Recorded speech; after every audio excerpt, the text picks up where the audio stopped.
Baik, di sini kita mulai dari instalasi software Orange-nya. Kita bisa buka Google, lalu mengetikkan Orange Data Mining. Di sini langsung tertera softwarenya.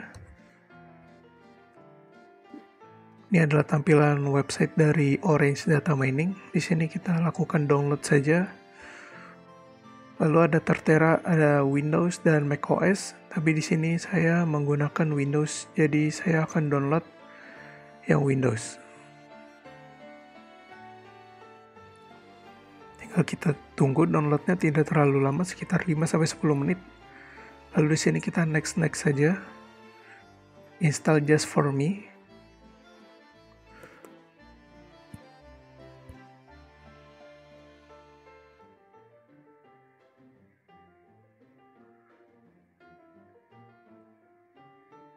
Ya, setelah finish mendownloadnya, begini adalah tampilan awal dari software Orange Data Mining. Di sini kita klik New saja. Jadi pada aplikasi Orange ini adalah aplikasi data mining secara visual dan interaktif menggunakan widget. Jadi kita nggak perlu ngoding di sini, kita tinggal klik saja dan nanti akan muncul langsung hasilnya. Orange Data Mining bisa membuat model yang performanya bagus dan juga lebih mudah menggunakan visual programming. Sebelum kita mulai studi kasus, di sini kita lihat ada beberapa widget yang bawaan setelah kita install software Orange ya, tapi masih ada yang kita perlukan untuk melakukan beberapa studi kasus nanti ke depan. Teman-teman bisa klik option di bagian sini, kita bisa melakukan add-ons. Di sini teman-teman bisa ikuti apa yang saya checklist untuk kita install ke depannya yang akan kita butuhkan dan sering digunakan pada beberapa studi kasus. Ada geo, text, time series. Sini klik OK untuk install.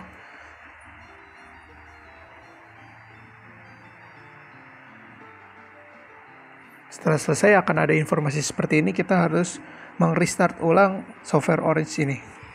Klik OK, nanti dia akan ketutup sendiri, lalu kita buka software Orange-nya kembali. Ini kita klik New saja, lalu kita cek kembali apakah widgetnya sudah bertambah. Ya, di sini terlihat ada geo, text mining, text table, dan time series yang tadi setelah kita instalasi. Setelah semua sudah siap, baru kita akan masukkan beberapa file studi kasus. Oke, di sini studi kasus pertama itu kita akan melakukan clustering pelanggan toko menggunakan algoritma K-means. Di sini kita klik bagian file, kita set ke sini. Sebenarnya juga bisa klik kanan seperti ini. Lalu klik 2 kali untuk menambahkan filenya. Di sini sebenarnya ada data-data palsu bawaan dari Orange, tapi di sini saya sudah memiliki filenya.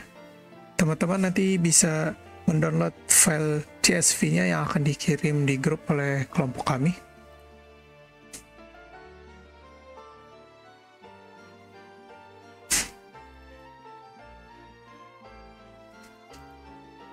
Tambahkan file mall customers CSV. Di sini kita memiliki ID pelanggan. Sebenarnya di sini kita tidak perlu pakai, jadi pada role-nya sini kita bisa ubah jadi skip. Lalu kita memiliki jenis kelamin, umur, lalu pendapatan per tahunnya dan juga tingkat pengeluaran. Di sini kita apply saja, maka nanti customer ID-nya tidak akan ke bawah. Selanjutnya kita akan cari tahu dulu fitur selection apa saja yang akan kita pakai. Kita akan menggunakan scatter plot untuk melihat korelasinya. Maaf, bukan korelasi, tapi hubungannya. Sini scatter plot, lalu kita hubungkan.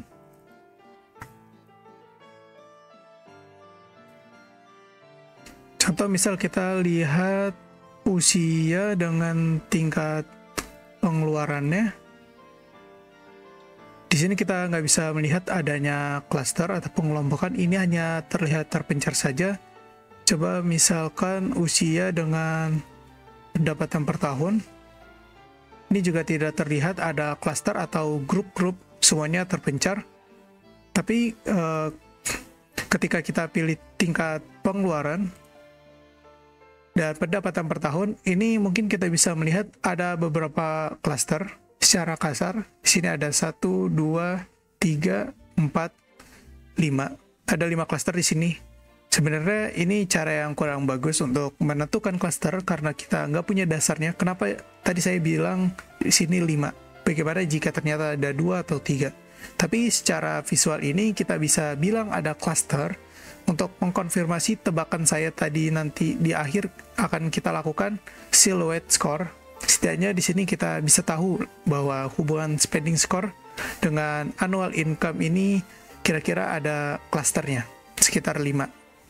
Untuk memastikan hal tersebut, kita akan menambahkan unsupervised.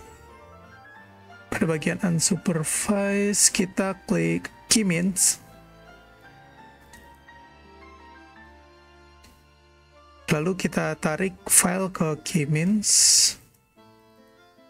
Ini kita putuskan dahulu. Seperti ini, file ke Key-Mints, lalu Key-Mints-nya ke Scatterplot. Lalu di sini di bagian color kita bisa kasih cluster. Seperti ini hasilnya. Kenapa clusternya bisa terpisah-pisah seperti ini? Kita perlu lihat di bagian Key-Mints. Oh ya, di sini jangan lupa nih, kita kan mengambil inputnya di sini keempat-empatnya, sedangkan kita mau hanya 2 saja. Kita bisa langsung hapus saja, seperti customer ID tadi kita ubah jadi skip. Kita apply. Lalu kita lihat lagi sekarang ada scatter plotnya. Nah, kita lihat sekarang sudah berubah nih, bahwa ternyata benar dari yang tadi, ternyata mereka bisa dibagi 5. Sebenarnya bisa kita ganti juga berapanya, dibagi berapanya. Pada bagian Key-Mints saya misalnya di sini saya ubah jadi 6. Nah, dia berubah jumlah klasternya. Tapi kan saya nggak tahu seberapa banyak yang bagusnya, 6, 3, atau 5. Nah, contoh misalnya klasternya kita ubah jadi 3 saja. Contoh, di angka 3 klaster, kita akan tambahkan visualize untuk menambahkan silhouette score-nya. Silhouette.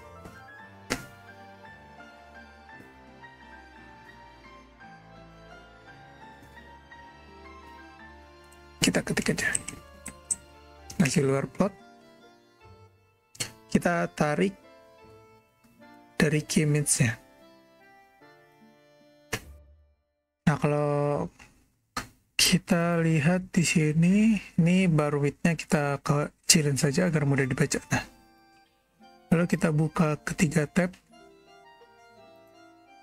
Key-Mints sama visualnya tadi di scatter plot.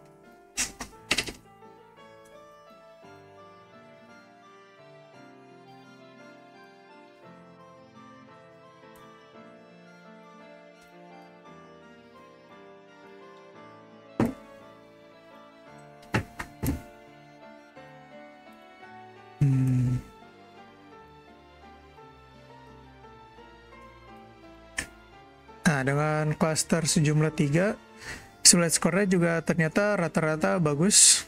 Dia nggak ada negatif, tapi di sini kita lihat bahwa masih ada kemungkinan bahwa ini tuh masih bisa kita pisah-pisah klasternya. Misal coba saya tambahin 4. Nah, ternyata saat kita tambahin ini juga masih pada positif nih. Dan di sini cluster C1, cluster 1 masih banyak. Lalu coba kita ubah jadi 5 cluster. Ternyata juga masih rata-rata masih bagus. Dan yang tengah ini C1 itu masih banyak karena memang dari awal kan dia yang paling padat. Misal kita tambahkan lagi menjadi 6. Nah, di sini select skornya masih bagus nih. Berarti masih bisa ditambahkan lagi di atas 6. Tapi kalau dilihat secara visual di scatter plot, di sini sebenarnya mereka, contohnya nih, sebenarnya terbentuk scatter cluster baru ya. Tapi kan mereka berdekatan, jadi di sini kita hitung aja mereka satu cluster. Jadi cukup pas di 5. Dan secara visual dari scatter plot juga kita bisa lihat bahwa ternyata dijadikan 5 cluster itu juga tetap cukup bagus. Nah, inilah untuk hasil clusternya. Yang ini. Jadi bagaimana cara menginterpretasikannya atau apa artinya bahwa di sini kita bisa lihat bagian sini misalnya pada cluster pertama ini adalah orang-orang yang pengeluarannya sedikit dan penghasilannya juga sedikit. Jadi ini yang paling berhemat istilahnya. Sedangkan yang di sini yang di merah, ini orang yang gajinya tinggi dan suka berbelanja. Kalau orang yang di tengah-tengah ini, orang yang gajinya rata-rata, UMR mungkin, tapi belanjanya juga tidak terlalu sedikit dan tidak juga terlalu kebanyakan. Kalau sedangkan yang kuning ini berarti dia sering belanja tapi penghasilannya kecil. Dan kalau yang hijau ini orang yang belanjanya sedikit tapi penghasilannya besar. Nah, dari sini kita bisa mengidentifikasi bahwa ada 5 jenis orang yang masuk ke toko ini yang suka belanja. Ada yang orang hemat, ada yang orang boros, orang yang jarang belanja, dan biasa-biasa saja. Jadi ini adalah cara penerapan key means untuk melakukan clustering atau pengelompokan. Oke, untuk studi kasus yang pertama itu sudah selesai. Sekarang kita lanjut, yaitu tentang clustering curah hujan menggunakan data spasial. Seperti biasa kita tambahkan dulu file. Oh ya, dari awal saya lupa, di sini kita bisa rename. Di sini kita rename menjadi nama daerah. Lalu kita masukkan datanya seperti biasa. Untuk sekarang itu nama filenya daftar nama daerah. Seperti biasa nanti kelompok saya akan menaruh file CSV-nya di grup WA. Oh ya, untuk studi kasus yang kedua ini kita menggunakan 2 file. Untuk yang kedua itu tentang curah hujan. Kita rename juga ini menjadi curah hujan. Nah, dari kedua tabel ini,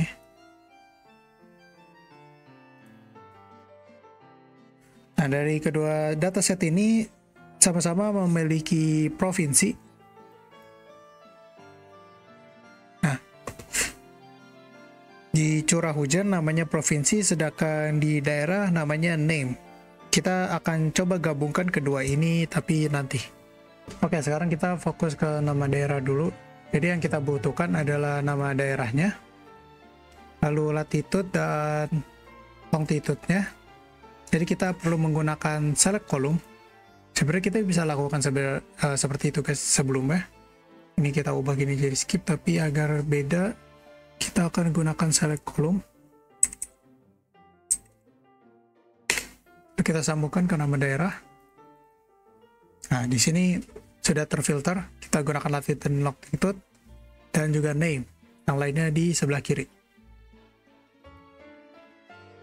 Selanjutnya kita akan melakukan clustering. Jadi di sini di bagian unsupervised kita klik yang distance dan hierarchical clustering. Ini distance dan hierarchical clustering. Lalu kita sambungkan. Nah, kenapa kita perlu distance ini? Jadi distance ini kita gunakan untuk mengukur jarak antara datanya yang akan kita gunakan nanti. Setelah itu di hierarchical clustering ini kita bisa pilih nih mau berapa cluster yang kita ambil. Contoh di sini udah ditetapin nih 5 teratasnya. Setelah itu kita juga kan nanti mau gabungin nih kedua ini, nama daerah dan curah hujan. Agar kita bisa lihat dalam bentuk peta. Nah, di sini kita akan gunakan merge data. Kita akan tarik select kolomnya dan curah hujannya. Kita ketik saja Sambungkan dari select kolom dan curah hujannya. Nah, seperti namanya merge data, dia tujuannya untuk menggabungkan dua data, dan di sini kita akan memilih find matching pairs of rows untuk menyamakan tadi yang dua data. Di sini kita pilih name dan di sini kita pilih provinsi. Dari sini ada rumusannya terlihat inputnya 33, outputnya 33, berarti memang sama. Lalu setelah itu mungkin kita penasaran dulu nih sama datanya. Kita bisa tambahkan data table. Sini kita tarik saja. Lalu kita buka. Nah, di sini kita bisa lihat ada provinsi, latitude, longitude, dan volume hujan dan jumlahnya. Lalu selanjutnya kita akan gemukkan lagi nih datanya dengan cluster. Kan tadi udah kita clustering di sini. Sekarang mau kita gabungin lagi untuk data clusternya.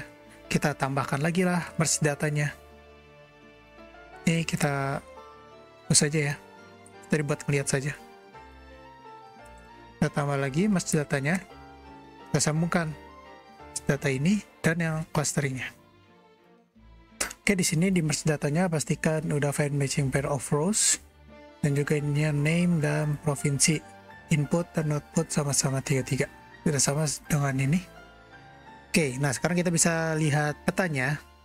Kita klik yang geo. Oh ya teman-teman yang di awal belum melakukan option add-ons untuk instalasi geonya, bisa lakukan dahulu karena jika tidak dilakukan tidak akan muncul. Kita gunakan yang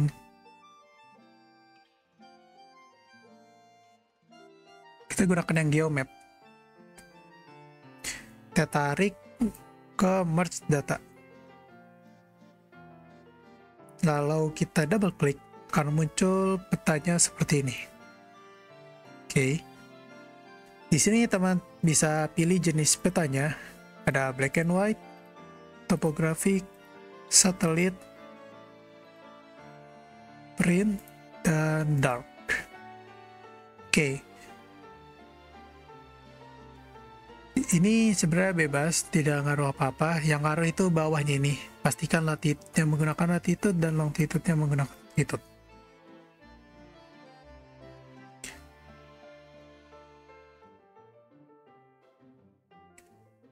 Lalu untuk colors, ini juga penting.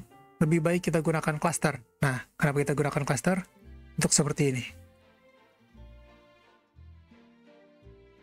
Agar tiap-tiap cluster memiliki warna yang berbeda. Contoh misal jenis petanya kita gunakan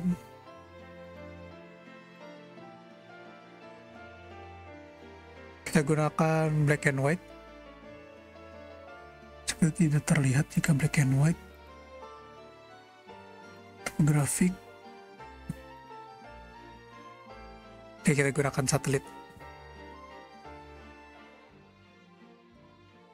Lalu kita checklist di bagian show color regions. Nah, di sini kita bisa lihat titik-titiknya berbeda posisinya, tapi kita nggak tahu nih karakteristiknya seperti apa. Nah, untuk melihat itu kita bisa tambahkan namanya box plot pada visualize.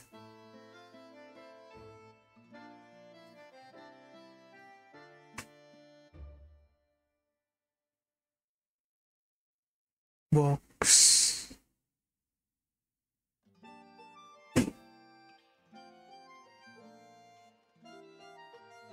Astaga, ini box plot.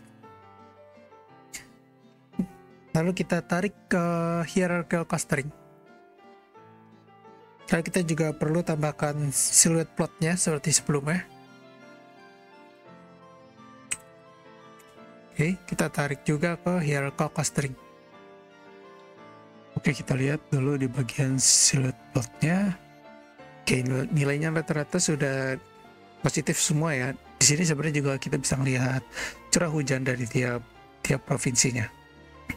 Jika rata-rata nilainya sudah positif, kita bisa lihat di box plotnya Ada variabelnya diganti pada volume hujannya dan kita filter sesuai klasternya. Nah, jika kita filter sesuai klaster akan terbagi menjadi 5 klaster yang tadi. Di sini terlihat volume hujannya. Dari tiap-tiap klaster, semakin ke kanan volume hujannya semakin tinggi. Berarti daerah yang memiliki volume hujannya tinggi sedang mengalami musim hujan. Dan sebaliknya, jika volume hujannya semakin ke kiri, wilayah tersebut sedang mengalami cuaca kemarau. Di sini terlihat C3 banding C1. Dimana C1 memiliki curah hujan hingga 3.400, dengan C3 hanya 944. Kita langsung lihat pada peta. Setelah kita memiliki karakteristik dari tiap klasternya, yang kita bisa lihat secara tadi C3 yang mengalami musim kemarau dan C1 mengalami musim hujan yang sangat tinggi. Bisa lihat di sini C3 ada di Gorontalo dan Sulawesi Barat, Denpasar juga yang mengalami musim kemarau. Sedangkan C1 bagian Sulawesi Selatan dekat-dekat Pare itu sedang mengalami musim hujan, dan juga di bagian sini Sumatera. Ini mapnya gimana geser ya? Oke, kira-kira begitu.